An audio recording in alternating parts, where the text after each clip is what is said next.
Ismael Serrano, buenas noches. Hola, buenas noches. Bienvenido a Hora 25. Encantado de estar aquí. Derrumbamos palacios esta noche y traemos algo de verde a los solares. Ah, pues sí, encantado, es de lo que se trata.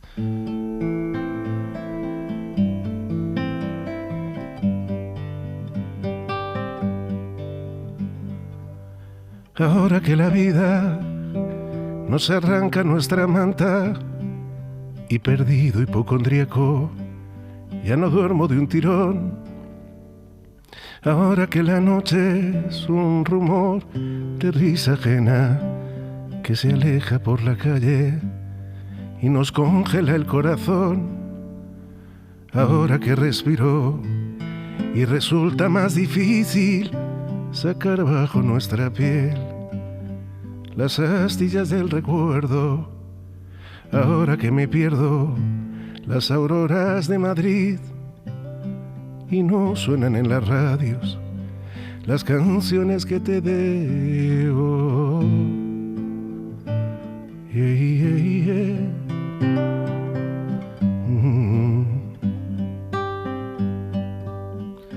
Yeah, yeah.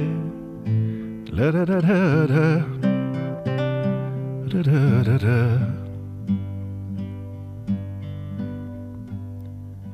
Ahora que te miras por más tiempo en los espejos, ahora que necesitamos excusas para emborracharnos, ahora que la brisa no enmaraña nuestro pelo, ahora que ya no marcamos tantos goles con la mano, ahora que discuto a gritos con el telediario, que reconozco en mi enojo las manías de mi padre, ahora que en los bares ya no crecen crisantemos, que regreso de muy lejos y no deshago el equipaje.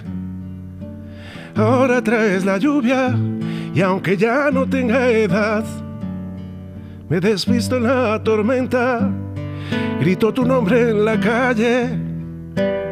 Ahora que te encuentro, todo se vuelve verdad.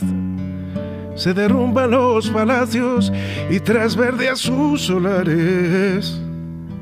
Haces que este otoño ilumine mis mañanas y haga callar el reloj del vientre del cocodrilo. Traes un corazón para cada hombre de hojalata.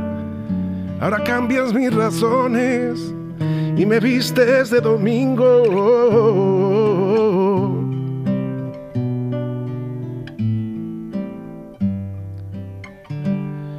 Y me vistes de domingo.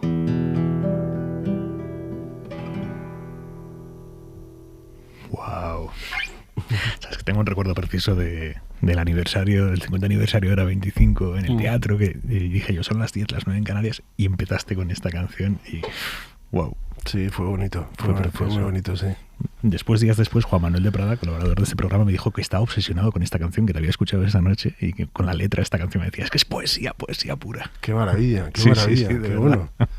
Qué bueno. Dices en la letra, ahora que discuto a gritos con el telediario, que reconozco en mi enojo las manías de mi padre. ¿Las reconoces de verdad? Sí, me reconozco en esas discusiones absurdas con la pantalla del televisor. Nadie te escucha, nadie... Y reconozco que a veces mi hija o Jimena, mi mujer, me dice que con quién hablo y por qué con esa vehemencia, ¿no? Esto estás hablando, te estás discutiendo. Bueno, esta misma mañana me ha pasado sin ir más lejos, que me veo discutiendo y entonces reconozco a mi padre. Y nosotros hemos vivido siempre la política en casa, desde pequeños, el debate... nos implicamos, por así decir, en el debate político y me ha quedado eso. Entonces me reconozco en mi padre hablando en voz alta, discutiendo con el telediario. ¿Qué es lo que más te encabrona? Bueno, hoy, por ejemplo, me encabronaba ver en la televisión cómo se convierten ciertos sucesos en un espectáculo, ¿no? Cómo se espectaculariza, en este caso, el caso de una noticia de una violación alguien muy conocido que ha sido acusado de violación, y cómo se convierte eso en un espectáculo, cómo se culpabiliza a la víctima, la frivolidad en torno a sucesos muy trágicos que apuntan un poco eso, a encender las bajas pasiones, a generar el miedo en la confrontación. Eso hoy me encendía especialmente, me parecía una frivolidad y de un mal gusto, y me parecía tristísimo sobre todo, y frivolizar sobre todo con un caso, con la tragedia. Hay una víctima ahí de la que muchos se están olvidando, ¿no? Y eso me encabronaba mucho. Eso era hasta mañana. Veces mañana ya veremos. Mañana será otra cosa la que me encabrona. Nos depara el telediario. Ismael Serrano, estás a punto de cerrar tu última gira, por ahora, obviamente, la gira Seremos. La cierras del 15 al 19 de marzo con varias noches en el Teatro Lara de Madrid. ¿Qué te ha dado esta gira? Pues ha sido una gira muy bonita porque ha sido la gira del reencuentro. Ha sido una gira muy larga. Nosotros empezamos en octubre del 21 y fue cuando salíamos de la pandemia prácticamente y demás. Y yo recuerdo los primeros conciertos que yo creo que todos arrastramos un trauma del que no somos conscientes, y el mío afloró, por así decirlo, cuando me subí en escenario y de repente me daban unas taquicardias y unos nervios desconocidos, ¿no? Bueno, siempre se pone uno nervioso, pero no de esa manera y demás. Y de repente ha sido reencontrarse con el público, darse cuenta del valor terapéutico de las canciones, darse cuenta de la necesidad que había de encontrarse, de mirarnos los unos a los otros. No solamente aquí en España, me ha permitido volver a Latinoamérica, que también echaba mucho de menos. Nosotros en mitad tuvimos que suspender una gira por México, pudimos regresar a México. Ha sido muy bonito, la verdad. Además es una gira que tiene un componente teatral, que también yo creo que es un ejercicio de terapia, por aquello de hacer repaso de todo lo vivido y sobre todo de las promesas pendientes. Yo creo que por aquello de los 48 años, casi 50, es como que me ha dado el viejazo y te hace preguntarte si esas promesas que uno se hizo con 20 y tantos años cuando empezó en esto de la música, si uno ha estado a la altura. No ya si las ha cumplido, sino si uno ha dejado de perseguirlas, ¿no? ¿Y cuál es la respuesta? Bueno, yo creo que no, yo me quedo con la frase de las madres de la Plaza de Mayo que dicen que la única lucha que se pierde es la que se abandona, ¿no? Yo creo que fundamentalmente de lo que se trata es de eso, de no rendirse, ¿no? Yo cuando canto Papá cuéntame otra vez, ahora la canto no como un hijo que le reprocha a su padre, sino como un padre que se pregunta si hemos sido capaces de escribir como generación un relato propio, ¿no? Y me gustaría pensar que cuando menos uno puede decir que no se quedó inmóvil, ¿no? Que no se resignó, que no se rindió, y siempre tienes esa sensación de que aún estás a tiempo, ¿no? De que, bueno, quizá no cumplimos con esas promesas, pero estamos a tiempo, o por lo menos luchamos por ellas, y a lo mejor suena un poco a consuelo de no sé, pero me quedo con aquello de Cavafis, que cuando decía que lo importante es el viaje, no llegar, y le decía a Ulises que retrasase su llegada todo lo que puede, pues a lo mejor de lo que se trata es del viaje, eso es lo importante. Y después de estos 25 años de viaje tuyo, musical, ¿por qué sigues escribiendo canciones? O sea, ¿cuál es tu motor ahora? Bueno, muchas veces me pregunto si alguna vez me quedaré sin recursos, sin historias, si alguna vez me enfrentaré a eso del folio en blanco. Y yo creo que no. Yo creo que tengo cosas que decir porque la vida me sigue interpelando, porque sí tengo como para mí se trata de hablar de cosas reales y cosas que me suceden. Quiero decir, yo no hace mucho, bueno, muy a menudo escucho el disco de Serrat, ¿no? De Mediterráneo, y es un disco en el que me pregunto, está la canción, fíjate que la canción más famosa es algo como inusual, ¿no? La canción más conocida de Serrat es una canción que habla del Mediterráneo, que es algo a día de hoy impensable, ¿no?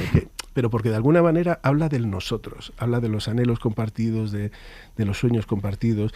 También habla del pueblo blanco y se anticipa al concepto de la España vaciada, habla de la infancia, habla de territorios comunes, de paisajes compartidos, de sueños compartidos, y yo creo que de eso se trata. Yo quiero hablar de eso. O sea, yo quiero que con el paso del tiempo, cuando alguien escuche un disco mío, entienda el tiempo que me toca vivir. O sea, trato de evitar no mirarme el ombligo demasiado y no volverme hermético y hablar de mis movidas y de mis cosas, sino de cosas que me interpelan, que tienen que ver con el nosotros y que tienen que ver conmigo, con lo que me toca vivir. Es decir, no sé, ahora estaba escribiendo una canción que se llama Los amantes invisibles y que habla de cómo la edad nos invisibiliza, ¿no? En todo término, ¿no? En lo laboral, pero no solamente eso, en la seducción también, ¿no? Yo ya no soy el cantautor más guapo y prometedor del panorama musical, ¿no? No eres el más guapo de la barra. Claro, ya no soy el más guapo de la barra, ¿no? Entonces, bueno, pues de eso, de cosas reales, o sea, cosas que son reales y que nos pasan. Porque a mí me gusta como oyente escuchar canciones que digo, es que eso pasa, eso es real, ¿no? No escuchar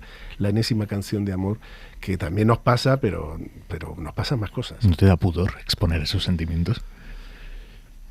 Yo creo que lo he perdido con el paso del tiempo, debe ser, porque... Había la otra posibilidad, que con el paso del tiempo te diera cada vez más pudor, y sería un problema. Sí. Hombre, hay un cierto pudor, sí, en contar según qué cosas, sí. Pero por otro lado, yo hago el ejercicio de... O sea, yo creo que a mí la paternidad me ha quitado cierto sentido del ridículo y ciertos pudores. No digo que sea el único camino, que para llegar hasta donde yo he llegado. Y yo creo que tiene que ver con eso, con de repente darle una importancia justa a uno mismo, ¿no? Hasta que uno no tiene hijos, está permanentemente en el centro de cada relato, ¿no? Es el protagonista de todos los relatos y luego cuando tienes hijos te das cuenta de que ya no tienes por qué estarlo, ¿no? Y te da menos pudor, según qué cosas. Por lo menos a mí me ha pasado eso. ¿Y te preocupa o te gusta pensar que tu hija, que ahora tiene 8 años, 9 años, sí, que cuando crezca va a conocer a su padre, muchas cosas de su padre, a sí, través de las canciones? Sí, eso me lo empiezo a preguntar ahora. Ahora empiezo a ser consciente, porque con 8 años empieza a preguntarte cosas, ¿no? Y cuando escucha las canciones las escucha desde otro lugar, porque hasta ahora cada vez que ponía un disco mío o una canción mía me pedía que pusiera cualquier otra cosa, Pica Pica o lo que fuera. Ahora no, ahora escucha con detención. Y me doy cuenta de que efectivamente va a hacerme preguntas, va a hacerme preguntas para las que no siempre voy a tener la respuesta o la respuesta correcta. Entonces sí me estoy dando cuenta ahora de que ella va a escuchar mis canciones y las va a escuchar desde otro lugar diferente, claro. Hablábamos antes de Ya no soy el más guapo de la barra, cuando tú te tiras 4 minutos cantándole a alguien, no soy el cantautor que viene a ordenarte la vida, no soy aquel que se tatúa tu nombre en un costado, no soy el copiloto que te dará charla en cada uno de tus viajes, no soy tu medicina ni el que te hará cambiar todos los vendajes, solo soy aquel que te amó como pudo. Joder, ¿a ti eso no te desgarra al cantarlo? Bueno, al contrario, porque es como tomar conciencia de lo poco que es uno y de lo mucho que es uno, quiero decir. O sea, me resulta bastante terapéutico en ese caso, porque en el caso de esta canción lo que pretendía era un poco, pues eso, hacer aterrizar al personaje del cantautor, que es un personaje solemne, que se lo toma toda la tremenda, y darte cuenta de, bueno, pues eso, que es... Al final esto... Yo creo que la sensibilidad del músico, por lo general, está muy sobrevalorada. Y se piensa que el músico tiene como un don, una capacidad, y esto de componer resulta de un déficit a la hora de gestionar según qué cosas. Sobre todo, yo creo que ciertos miedos, aceptar la pérdida, por ejemplo. Por eso las canciones de desamor, porque no sabemos renunciar, no sabemos perder, no queremos y nos aferramos a lo vivido de forma desesperada escribiendo canciones de desamor, ¿no? O sea, hay canciones de despecho, y últimamente está sonando muchas canciones de despecho terribles, y lo que revelan finalmente es que uno no es capaz de soltar, uno no es capaz de irse de ese lugar. Pero bueno, a lo que iba en el caso de No Soy es un poco eso, ¿no? Darse cuenta de que uno pues es resultado de muchas carencias y que a veces definirse es más fácil por descarte, ¿no? Hablando de Shakira, ¿tú también has enviado mensajes rabiosos en tus canciones? Sí, yo también he hecho canciones absurdas, muchas, porque el despecho tiene eso y el rencor. Yo creo que el rencor miserabiliza un poco a todos. No hablo del caso de Shakira, no me atrevo a decir eso, pero creo que en general, ¿no? El desamor nos lleva a decir, por ejemplo, eso, ¿no? Sin ti la vida no tiene sentido, sin ti, a veces, ¿no? Y luego también lo otro, ¿no? A señalar y arrojar la canción como si fuera un puñal, ¿no? También, a veces. Incluso también, a veces, el desamor te convierte en un chantajista en muchos aspectos y demás. Entonces yo creo que el amor saca lo peor, por eso yo soy bastante benevolente cuando escucho una canción de desamor o que resulta de una ruptura o algo así. Yo creo que hay que ser indulgencia. Sí, un poquito de indulgencia, yo creo que sí.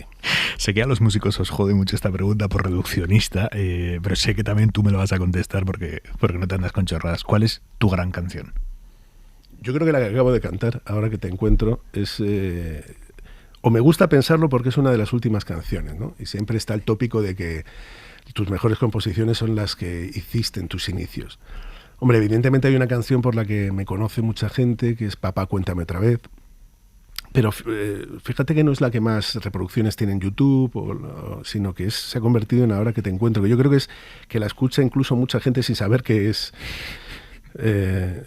mía, como le pasa a Juan Manuel de Prata, ¿no? Que se emocionan de repente, aunque Juan Manuel nos conocemos de muy jóvenes, porque hicimos una entrevista para un semanal hace mucho tiempo y fue una experiencia sorprendentemente bonita, ¿no? De Prada sorprende muchísimo. Sí, totalmente, porque estamos en las antípodas en muchas cosas, ideológicamente y demás, y sin embargo era un gusto hablar con él de según qué cosas.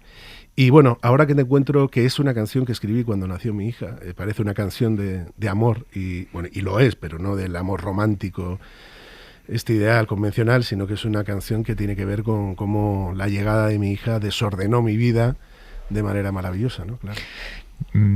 Respecto a lo que has dicho de que te gusta pensar que esta es tu mejor canción porque es de las más recientes, porque existe el tópico de que las mejores creaciones de un artista son las primeras. Te escuché en un concierto una frase que dijiste cuando alguien te pidió, creo que fue, no sé si fue Vértigo y sin embargo alguien del público te gritó y tú dijiste exactamente qué es lo que echas de menos de esta canción. Mis primeras canciones o el que tú eras cuando sonaban estas primeras canciones, ¿no? El que tú eras cuando escuchabas estas canciones. ¿Qué es lo que quieres revivir en este momento? Claro, es que yo creo que es eso, ¿eh? Yo creo que por eso idealizamos esas primeras canciones, las que escuchábamos cuando éramos más jóvenes y el futuro era algo permanentemente aplazado, ¿no? Algo que te urgía a cumplir con plazos y promesas, ¿no? Como decíamos antes, yo creo que a veces las canciones tienen ese poder de llevarte a un lugar en el que hay un momento en tu vida o ciertos momentos en tu vida, a lo mejor no tienen que ver con la edad, pero que también. Pero yo creo que hay momentos en los que te sientes eterno, ¿sabes? Te sientes en el centro, te sientes donde debías estar. Y esas son las canciones importantes en la vida, cuando las escuchas y tienes esa sensación de que esas canciones te llevan al lugar donde tenías que estar o donde te gustaría estar. A mí me pasa como oyente, ¿no? Que inevitablemente relaciono canciones con experiencias, con viajes y es imposible de separar. Yo creo que a todos nos pasa.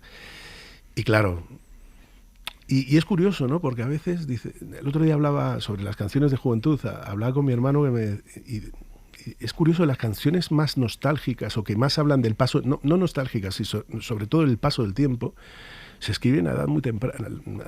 Las más maravillosas se han escrito a edad muy temprana, quiero decir. Yesterday es una canción que McCartney compone con 20 años, ¿no? Y Vértigo, sin querer comparar, por favor, Vértigo con Yesterday, pero es mi canción sobre... Ya lo has hecho, ya. Ya lo he hecho, ya no hay vuelta atrás. Pero bueno, es mi canción sobre el paso del tiempo. La escribí también con 20 y hablaba del vértigo que me daba lo rápido que pasaba el tiempo cuando era un crío, y era algo, ahora visto en la distancia, es algo indecente, ¿no? Hablar del vértigo con 20 años. Entonces, bueno, tiene que ver con el momento también. ¿Qué relación creativa tienes con tu hermano Daniel?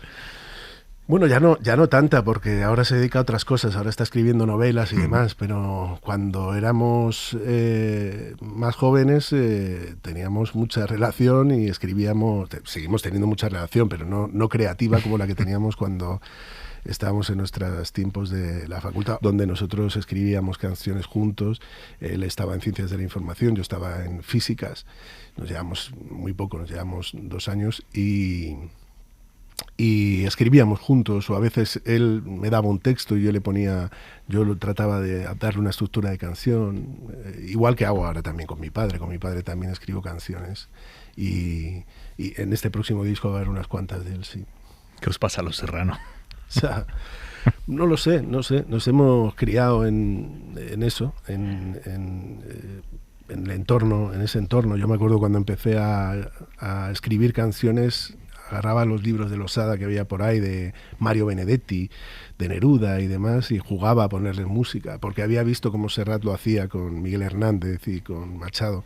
Y así empezaba yo a escribir, a hacer canciones, a jugar que hacía canciones con las letras de otro. Y en ese entorno he crecido. Mi padre siempre ha escrito versos, mi hermano también siempre ha escrito relatos y cosas, y a mí me dio por la música. ¿Redescubres tus canciones de vez en cuando? Algunas que tuvieras en la carpeta de, bueno, esto ya fue y esto ya sonó y se quedó allí, y que ahora vuelves a ellas por alguna casualidad y que dices, ostras, menuda belleza pari. Sí, pues la verdad es que sí. ¿Con sí. cuál te ha pasado últimamente? No, me pasa, por ejemplo, el otro día digo, joder, debería recuperar una canción de mi primer disco que se llama El Camino de Regreso, que habla de eso. Dice que hasta entonces nunca me habían aterrado de esta forma los aeropuertos, y me reconozco en esa situación en la incomodidad de la despedida, ¿no? Que en el viajar es algo maravilloso, es una de las cosas más bonitas que me ha dado la música, pero ahora cuando tienes hijos, viajar es otra cosa, y de repente entiendes lo que es echar de menos, porque hasta entonces tú creías que echabas de menos, ¿no? Y te das cuenta que aquello era un sucedáneo comparado con lo que es echar de menos de verdad, sobre todo cuando yo que me voy un mes y medio, ahora un mes y medio, porque no me quiero ir más de un mes y medio. Antes me iba 3 meses, pero ahora no lo soporto. Entonces ahora lo que hago es fraccionar así más mis giras por Latinoamérica y demás. Y entonces de repente te reconoces en eso, en echar de menos, y en esas canciones que hablan precisamente eso de extrañar. Y sí me pasa a veces que me pongo en mis primeros discos y digo, joder, no está mal. Y sobre todo me pasa también cuando las escucho en voz de otro. Cuando se las escucho cantar a alguien, lo que sé, muchas veces te llega en Instagram, en redes sociales, alguien que hace una versión de una de tus canciones y dices, joder, pues no está tan mal, ¿no? Están bien, yo creo que son dignas, ¿no? ¿Y alguna que no volverías a escribir? Bueno, hay algunas escritas desde el rencor que me podía haber ahorrado, hay alguna que quizá no ha envejecido tan bien. Tierna y dulce historia de amor. Por ejemplo, ¿no? Pero también no solo porque... Vamos a ubicarla para los oyentes. Sí. Es una canción de un político que en la inauguración de un polideportivo conoce a una cría de 15 años, se enamora de ella, dice, y nació el amor, y mantiene una relación hasta que los padres de ella se enteran y se acaba todo. Sí, pero es una canción que pretendía precisamente... lejos de romantizar esa relación, es una canción que pretendía seguir un poco la estela de Brassens, de Cray y demás, como era un contexto. Había un político, cuando yo escribo esta canción hay un político que se enamora de una chica joven y demás, un político que además había escrito columnas incendiarias en contra del divorcio y demás, y de repente no solamente deja a su mujer, sino que lo deja por alguien más joven, alguien empeñado en darle lecciones de moral, de repente hace lo que le da la gana con su vida, cosa que me parece muy bien. Si no fuera porque él se empeñaba en decirnos a los demás, o se empeñaba en decir a los demás cómo tenían que vivir su vida. Evidentemente no era una cría de 15 años. Entonces yo trataba de poner el foco en el político y trataba de ridiculizarlo, ¿no? Lejos de romantizar, yo lo que señalaba es un poco el patetismo de esa relación. Le trataba de caricaturizar como un personaje patético que era insalvable. Nadie en su sano juicio puede pensar que hay una romantización porque me estoy riendo todo el rato del personaje. Pero es verdad que te das cuenta de que el error está en poner el foco en el tipo, que es lo que siempre ocurre. Antes me quejaba precisamente de eso, ¿no? Cómo se pone el foco en el tipo, cómo miramos al tipo y demás, y frivolizamos en torno a una cuestión que a lo mejor es seria. Esto es lo que yo trataba de decir, pero si no he conseguido decirlo así y hay alguien que lo entiende mal, igual es que me he explicado mal al hacer la canción. Entonces es una canción que, bueno, no pasa nada. Yo tengo canciones muy, muy buenas, con lo cual tengo tantas buenas que no pasa nada por dejar de cantar una canción, ¿no? Modestia también tienes, ¿eh? No lo digo... No, pero... que ya lo sé. Pero también, ¿sabes qué pasa? A mí me llama la atención, por ejemplo, estos artistas que, revisar una canción mía, pero por favor... pero ¿cómo? No se puede cambiar una coma. Hay que, yo creo que hay cosas que dijimos siendo más jóvenes que no diríamos ahora o que nos avergonzarían de alguna manera. Y lo mismo pasa con algunas canciones. No sé si avergonzarte, pero decir, pues sí, pues la verdad es que esta canción se podía cambiar, no era tal. No pasa nada, no quiero decir, no veo algo tan dramático en esa revisión que debiéramos hacer todos, además. Hablas en una de tus letras de una ave negra que celebra tus dolores. ¿Existe eso? Sí, siempre. Siempre, entre otras cosas, hay otra canción que dice que toda felicidad tiene damnificados. ¿Quiénes son los tuyos? No lo sé, no lo sé, pero supongo que mi felicidad... vivimos en un país, en el que, bueno, no sé si es un país, a mí solo vivimos en un país, pero es verdad que siempre hay gente que encuentra el éxito ajeno como un fracaso personal, ¿sabes? Lo siente, el éxito de según qué persona lo siente como una afrenta, ¿sabes? Como... O le hace responsable al otro por su éxito de su propio fracaso. Es decir, a mí me va mal porque a este tío le va bien, ¿no? Y no es así, no es así, ¿no? Entonces yo estoy seguro, pues claro, que habrá gente que celebre mis fracasos y habrá gente que no soporte que me vaya bien. Yo siempre he tenido claro que no tengo por qué gustarle a todo el mundo. Yo creo que es un empeño estéril. De hecho, yo cuando saqué... Yo soy muy malo eligiendo singles. Sí, yo creo que me he equivocado. La única vez que acerté, yo creo que fue con Papá Contame Otra Vez. Pero porque yo quería... Ostras, pues ha llovido, ¿eh? Has tenido que elegir. No, desde entonces fatal. Porque luego muchos de mis singles, luego no los canto tanto, luego en mis conciertos. Pero en el caso de Papá Contame Otra Vez, yo quería que se me reconociese como un cantante tradicional que seguía, o un cantante que seguía una cierta tradición de música comprometida, de canción social, y era consciente de que no era una canción fácil, y era consciente de que era una canción que no le iba a gustar a todo el mundo, ¿no? Y yo creo que eso está bien, amigarse con esa idea, ¿no? Yo a veces veo artistas que están empeñados en gustarle a todo el mundo y que hacen unos esfuerzos terribles y la verdad es que tiene que ser agotador y agotador fundamentalmente porque es absurdo y es imposible. Cantas a tus últimos actos de rebeldía. ¿Cuáles son los tuyos? Bueno, apostar por el tipo de música que yo hago no es poco. Ya es en sí mismo un acto de rebeldía. A mí sí me lo parece. La canción de autor no es la música más divulgada en los medios musicales convencionales, en la radiofórmula. Este tipo de música difícilmente suena. Es verdad que ahora hay jóvenes valores, sobre todo mujeres, que están poniendo la canción de autor en un sitio muy alto.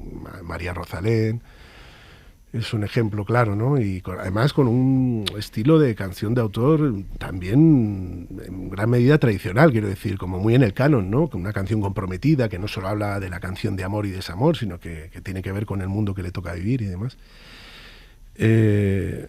Pero bueno, el algoritmo yo creo que penaliza. Quiero decir, cuando tú ves que la mayor parte de las visualizaciones de YouTube no llegan a término nunca del vídeo, son apenas unos segundos. Y claro, yo creo que el cantautor está empeñado en contar un relato que merece ser escuchado con otro tiempo y con otra calma. Y yo creo que eso se penaliza. No hace mucho me contaba alguien cómo en Spotify hay diferentes listas de diferentes géneros musicales. Hay muchas listas de pop, oficiales me refiero. Luego están las listas que hacen los usuarios, pero hay la lista de pop en español, la lista de música urbana, y hay músicas hechas por prescriptores, por gente, ¿no? Y hay otras que están hechas por algoritmos. En el caso de la canción de autor, solo hay una lista oficial y está hecha por un algoritmo. O sea, no está hecha por alguien. Con lo cual, alguien que empieza en esto y que hace según qué tipo de música, lo tiene muy difícil para acceder a esas listas, porque claro, si dependes del algoritmo, dependes de las escuchas, dependes de con qué otros artistas te relacionan. Y yo creo, de hecho, que los algoritmos, las redes sociales y demás, están determinando incluso, creo que no estamos reflexionando sobre de qué manera están influyendo en la forma de hacer música. Yo creo que la gente... Los chavales más jóvenes están haciendo música muchas veces, no ya tanto por los dictados del alma y del sentimiento, sino un poco pensando en cómo quieren ser posicionados en las búsquedas, relacionados con según qué artistas. Y yo creo que los contenidos audiovisuales están siendo muy determinados también, en alguna manera, por de qué manera quieres aparecer y cómo, cómo quieres que te trate el algoritmo. Frases en estribillos que encajen en TikTok. Por ejemplo, es que antes, claro, se va más allá. Antes estaba la obsesión del estribillo que sonaba en la radiofórmula. Ahora de lo que se trata es de hacer un meme musical, ¿no? Se trata de eso, de hacer una frase que se repita hasta la saciedad en TikTok, y entonces la canción se convierte en éxito, se viraliza, ¿no? Sí, a través de la copia, pero como bien dice, ya ni siquiera de un estribillo, porque no da tiempo, ¿no? La atención ya no llega a tanto, sino que tiene que ser. Esto suena un poco viejuno hablar en estos términos, pero es que es verdad que no nos damos cuenta de cómo los avances tecnológicos van por delante de cualquier debate, ¿no? Ahora que veo esto de las inteligencias artificiales, que igual pasa lo mismo, ¿no? Ahora les toca a los ilustradores, por ejemplo, ¿no? Yo tengo algún amigo ilustrador y hablaba el otro día con él de cómo su trabajo se está viendo amenazado por inteligencias artificiales que hacen ilustraciones que realmente son muy sorprendentes. Luego podemos debatir y decir que les faltan alma y muchas otras cosas, pero es un debate. Y no nos lo permitimos tener. ¿De qué manera está influyendo, bueno, pues eso, nuestra concepción del arte, la creatividad? ¿Hasta qué punto seremos sustituidos un día y las canciones las harán máquinas que convertirán en éxito en TikTok pues la frase de turno o el estribillo de turno? Ismael, nos vamos. ¿Con qué nos vamos? Pues nos vamos como empezamos, con Papá, cuéntame otra vez. Vamos allá.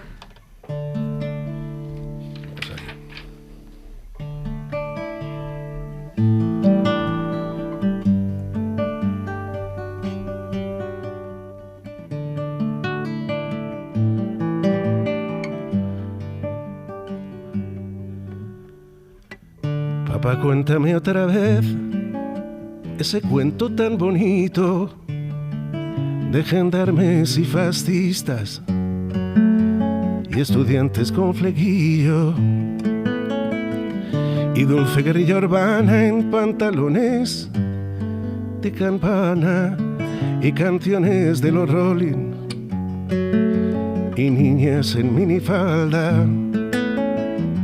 Papá, cuéntame otra vez todo lo que os divertisteis, estropeando la vejez a oxidados dictadores, y cómo cantaste al vent y ocupasteis la Sorbona en aquel mayo francés, en los días de vino y rosas.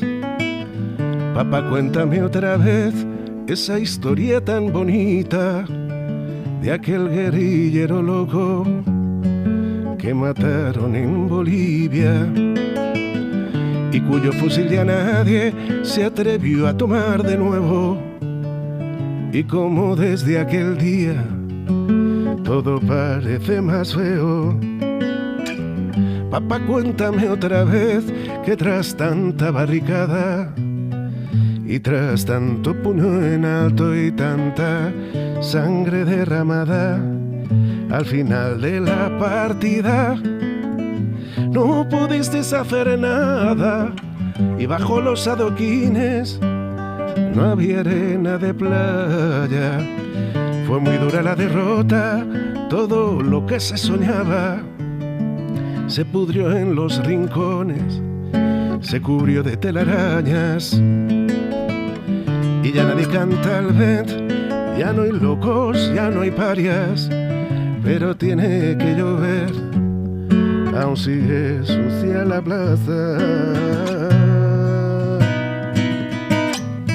Queda lejos aquel mayo, queda lejos Saint-Denis, que lejos queda Jean-Paul Sartre, muy lejos aquel París. Sin embargo, a veces pienso que al final todo dio igual, las hostias siguen cayendo sobre quien habla de más, y siguen los mismos muertos podridos de crueldad. Ahora mueren en Bosnia los que morían en Vietnam. Ahora mueren en Bosnia los que morían en Vietnam. Ahora mueren en Gaza los que morían en Vietnam.